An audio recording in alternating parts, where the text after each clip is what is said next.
Tales of Romance. I'm Mardell, reading The Blue Castle by L. Montgomery.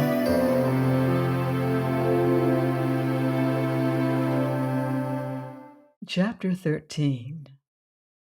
Uncle Benjamin found he had reckoned without his host when he promised so airily to take Valancy to a doctor.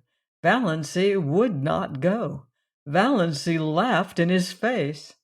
"Why on earth should I go to Dr. Marsh? There's nothing the matter with my mind, though you all think I've suddenly gone crazy. Well, I haven't. I've simply grown tired of living to please other people. I've decided to please myself. It will give you something to talk about besides my stealing the raspberry jam, so that's that." "Doss," said Uncle Benjamin solemnly and helplessly, "you are not like yourself." "Who am I like, then?" asked Valancy. Uncle Benjamin was rather posed.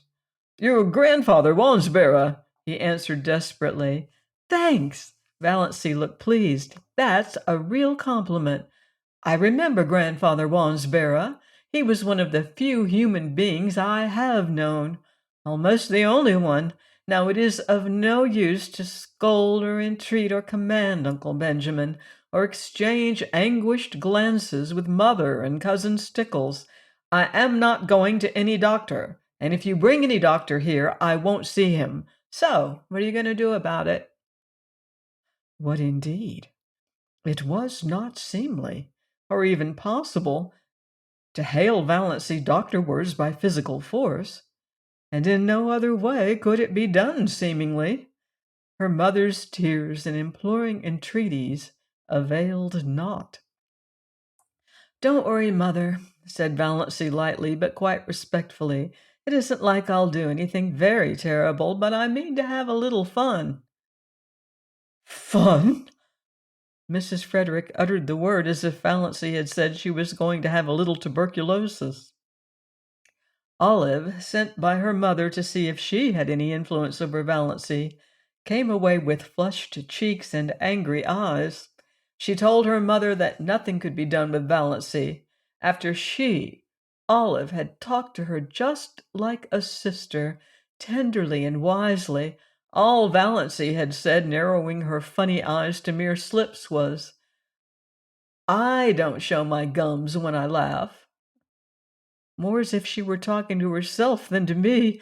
Indeed, Mother, all the time I was talking to her, she gave me the impression of not really listening.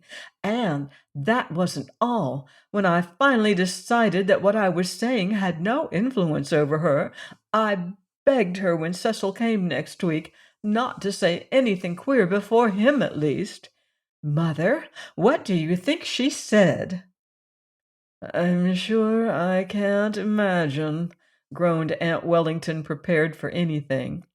"She said, 'I'd rather like to shock Cecil. His mouth is too red for a man's.' Mother, I can never feel the same to Valancy again." "Her mind is affected, Olive," said Aunt Wellington solemnly. "You must not hold her responsible for what she says." When Aunt Wellington told Mrs. Frederick what Valancy had said to Olive, Mrs. Frederick wanted Valancy to apologize. "You made me apologize to Olive 15 years ago for something I didn't do," said Valancy. "That old apology will do for now." Another solemn family conclave was held. They were all there except Cousin Gladys, who had been suffering such tortures of neuritis in her head ever since poor Doss went queer that she couldn't undertake any responsibility. They decided, that is, they accepted a fact that was thrust in their faces, that the wisest thing was to leave Valancy alone for a while. Give her her head, as Uncle Benjamin expressed it. Keep a careful eye on her, but let her pretty much alone. The term of watchful waiting had not been invented then, but that was practically the policy Valancy's distracted relatives decided to follow. "We must be guided by developments," said Uncle Benjamin. It is, solemnly, easier to scramble eggs than to unscramble them, of course, if she becomes violent. Uncle James consulted Dr. Ambrose Marsh. Dr. Ambrose Marsh approved their decision.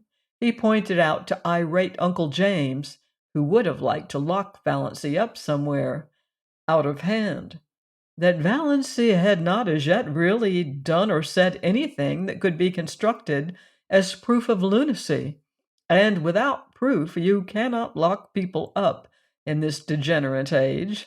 Nothing that Uncle James had reported seemed very alarming to Dr. Marsh, who put up his hand to conceal a smile several times. But then he himself was not a Sterling, and he knew very little about the old Valancy. Uncle James stalked out and drove back to Deerwood, thinking that Ambrose Marsh wasn't much of a doctor after all, and that Adelaide Sterling might have done better for herself. Please join me next time for another romantic chapter of The Blue Castle by L.M. Montgomery. Until then, love deeply and live beautifully.